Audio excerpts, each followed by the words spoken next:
जैसे अभी राका जी ने बताया कि 7 तारीख को जो कार्यक्रम है और आने वाले समय में बहुत सारी चीज़ें हैं, और हम एक सबसे पहले हमारा माननीय उच्चतम न्यायालय को बहुत बहुत धन्यवाद देते हैं, आभार व्यक्त करते हैं, जिन्होंने हमारे नेता राहुल गांधी जी के खिलाफ जो गुजरात में फैसला हुआ था 2 साल की सज़ा, उसका उच्चतम न्यायालय ने स्टे कर दिया। उसको फिर से रिवीजन करना पड़ेगा। ये जल्दबाजी का निर्णय वो कैसे किया क्या जाने, पर वो तो इसके लिए हम माननीय न्यायालय को बधाई देते हैं, धन्यवाद देते हैं। और राहुल जी को उन्होंने हर तरह से एक राहत दी है, तो ये सारी एक बहुत बड़ी बात है। उसके साथ ही आज हमारे अखिल भारतीय कांग्रेस कमेटी के अभियान समिति के रूप में मुझे भी यहाँ पर अध्यक्ष नियुक्त किया था।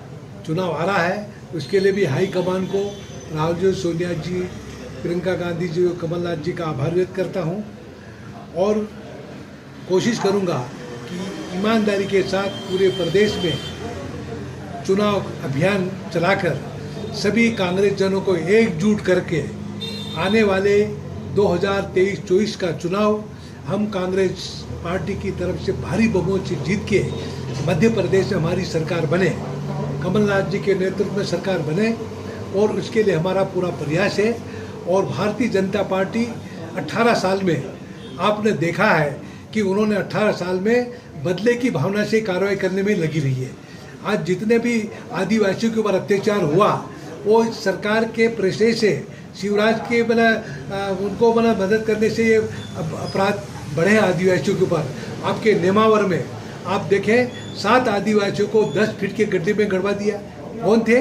भाजपा वाले थे। हमने जाके वहाँ पर शिकायत की और जब जाके रिपोर्ट दर्ज हुई, उसी तरह से ये सारी चीज़ें आज वहाँ पे सिंगरौली में आप देखें कि आज विधायक का बेटा और आदिवासी खुलेआम गोली मार दी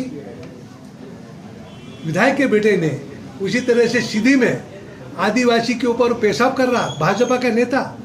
यह आदिवासियों के साथ कैसे अत्याचार कर रहे हैं? ये भाजपा आदिवासी की दुश्मन है, हम इसको बर्दाश्त नहीं करेंगे। उसी तरह से कई प्रकार की जो यातनाएं दी गई है, कई प्रकार के, जैसे नीमच में आदिवासियों ट्रैक्टर से बांध के घिस के मार डाला, महिलाओं के साथ अत्याचार हो रहा है, हमारे नौजवानों के साथ अत्याचार हो रहा है। उन्होंने, मोदी जी ने कहा हर साल 2 करोड़ लोगों को नौकरी दूंगा सरकार में आने के बाद। सरकार वालों से मोदी जी भूल गए। आज 2 साल में 200 लोगों को नौकरी नहीं दी मोदी ने।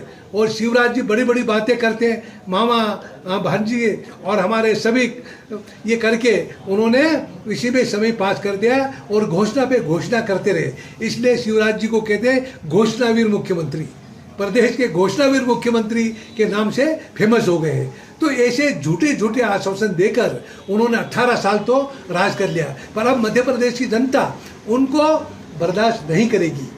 उन्हें पूरे परेशान हो गए, हमारे आदिवासी परेशान, किसान परेशान, मजदूर परेशान, नौजवान परेशान।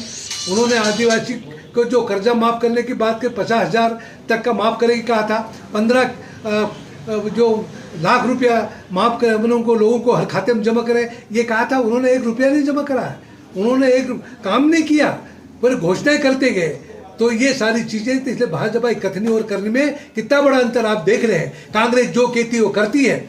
हमने कमलनाथ जी ने कहा था 2-2 करोड़ लाख रुपया हम माफ़ करें, हमने माफ़ किया। बहनों के मैंने शादी के लिए 51,000 रुपये देने, वो भी शुरू हो गया था। बिजली का बिल माफ़ करेंगे कहा था, हमने वो भी माफ़ शुरू करना कर दिया था। उसी तरह से नौजवानों को सम्मान देने की बात थी, वो भी शुरू की थी। पर भाजपा इसमें बौखला कर, हमारे एक अच्छी भली सरकार कमलनाथ जी थी और भाजपा के 2-2 करोड़ में 30-30 करोड़ में उन्होंने विधायक खरीदे, और विधायक करके सिंधिया को सबसे पहले खरीदा, ज्योतिराज सिंधिया ने 25 विधायकों को 30-30 करोड़ की लालच देके वो ले जाके सरकार गिरा दी। और आज क्या स्थिति हो रही? तो ये सारी चीज़ें, ये सरकार खरीद फरोख्त की सरकार है। कोई जनता ने डायरेक्ट उनको जनादेश नहीं दिया सरकार चलाने, पर वो खरीद के पीछे के दरवाजे से सरकार चला रहे हैं और प्रदेश को भ्रष्टाचार की चंगुल में फंसा के करोड़ों की लूटपूट चल रही। भाजपा के पट्टे माला माल हो गए और हमारे गरीब आदमी, आदिवासी, किसान, मजदूर, छोटे व्यापारी आज परेशान होकर घूम रहे हैं। कोई सुनने वाला नहीं, अधिकारी मनमानी चला रखी और भाजपा के नेताओं ने चंदा लेना उन्होंने अपना मौलिक अधिकार समझ रखा। तो ऐसे चंदाखोर सरकार को अब ज़्यादा दिन चलने वाली नहीं है। वो ये सारी चीज़ें और निकट समय बहुत जल्दी आ रहा है और कांग्रेस सरकार बनेगी। मतलब सीधी से लेकर जो आदिवासी के सम्मान में जो आदिवासी के ऊपर अत्याचार हुआ, उस अत्याचार के को सामने देखते हुए डॉक्टर विक्रांत प्रदेश कांग्रेस के अध्यक्ष है, उन्होंने आदिवासी समाज में ऐसे 40-45 विधानसभा होते हुए और जब सभी जिलों में आदिवासी जिलों में होते होते 7 तारीख को यहाँ पहुँचेंगे और यहाँ पर सबसे बड़ी सभा होगी। उस सभा में हमारे दिल्ली से भी नेता आ रहे हैं, माननीय कमलनाथ जी भी आ रहे हैं, हमारे जो अखिल भारतीय कांग्रेस कमेटी के महामंत्री और मध्य प्रदेश के प्रभारी हमारे अग्रवाल साहब आ रहे हैं और यूथ कांग्रेस से अखिल भारतीय कांग्रेस कमेटी यूथ कांग्रेस का अध्यक्ष आ रहे हैं और कई पदाधिकारी और नेता हमारे 7 तारीख को यहाँ आ रहे हैं और यहाँ पर सबसे बड़ी सभा होगी। और भारतीय जनता पार्टी की जो झूठ बोल के लोगों को गुमराह करके जो उन्होंने प्रदेश को हड़पा है और उनके साथ जो खिलवाड़ किया, उसकी सारी बातें यहाँ पर होगी। ये हमारे लोग 7 तारीख को आ रहे हैं। बिल्कुल, हाईकमान ने मुझे चुनाव अभियान समिति का अध्यक्ष बनाया है, तो निश्चित ही हम चुनाव जगह जगह जाके चुनाव अभियान चलाएंगे और हमारे सभी कांग्रेस पार्टी के द्वारा जो टिकट दी जाएगी उम्मीदवार बनाएंगे, उन उम्मीदवार को भारी बहुमत से जिताने के लिए सभी कांग्रेस जनों को एकजुट करके हम लोग मध्य प्रदेश में चुनाव लड़ेंगे और मध्य प्रदेश में कांग्रेस की सरकार बनाएंगे। 7 तारीख के लिए आमंत्रण करता हूं। उसमें शेड्यूल ये रहेगा कि माननीय कमलनाथ जी 11 बजे के लगभग झाबुआ पधारेंगे। तो उनके आते से ही सबसे पहले हमने प्रेस वार्ता रखी है। प्रेस वार्ता के लिए हमने एक कक्ष बनाया है जो कि स्टेज के बिहाइंड पीछे साइड में रहेगा।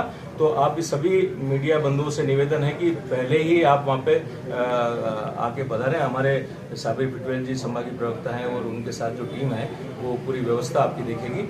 और थोड़ा सा ये निवेदन कि जिससे आपकी प्रेस वार्ता हो जाती है, उसके बाद में फिर आपको पूरे सभा भी कवर करना है, तो उसका थोड़ा सा तालमेल। आपकी मीडिया गैलरी भी हमने अलग बनाई है, बाहर जो सभा के स्थल पे है वो भी अलग बनी है और एक प्रेस वार्ता का कक्ष पीछे बना है। तो आप सभी लोग electronic media, print media, digital media, सभी मीडिया के बंधु उस कार्यक्रम में सभी आप पधारें और आपकी पूरी व्यवस्था वहाँ पे समुचित रखी गई है। कोऑर्डिनेटर साबिर भाई पिटवेल वहाँ पे करेंगे। तो यही कार्यक्रम पूरा क्या है? हाँ, उसमें दूसरी बात ये है कि उस दिन जो यात्रा है, जो डॉक्टर विक्रांत भूरिया रामू टेकाम जो यात्रा लेके आ रहे हैं, उस दिन समापन समारोह सभा है। तो करीब 10:30 बजे डॉक्टर विक्रांत भूरिया जो अपना राणापुर रोड साइड से उधर से पधारेंगे। हमारे यहाँ के पूरे कांग्रेस जन वेलकम करके उनको रैली के रूप में ये यहाँ से मेन रोड राजगढ़ नाका से पुलिस लाइन चौराहा से विजय स्तंभ चौराहे से फवारा चौक और फवारा चौक से उत्कृष्ट मैदान, इस तरह से वो रैली वहाँ पहुँचेगी। फिर उसके बाद में करीब 11:15 बजे 11 से 11:15 के बजे कमलनाथ जी जो हेलीपैड है गोपालपुरा हवाई पट्टी पे, वहाँ पे पधारेंगे और वहाँ से उनको लेके और फिर वहाँ पे आके प्रेस कॉन्फ्रेंस होगी, फिर पूरी सभा होगी। लगभग 2 बजे तक ये कार्यक्रम चलेगा।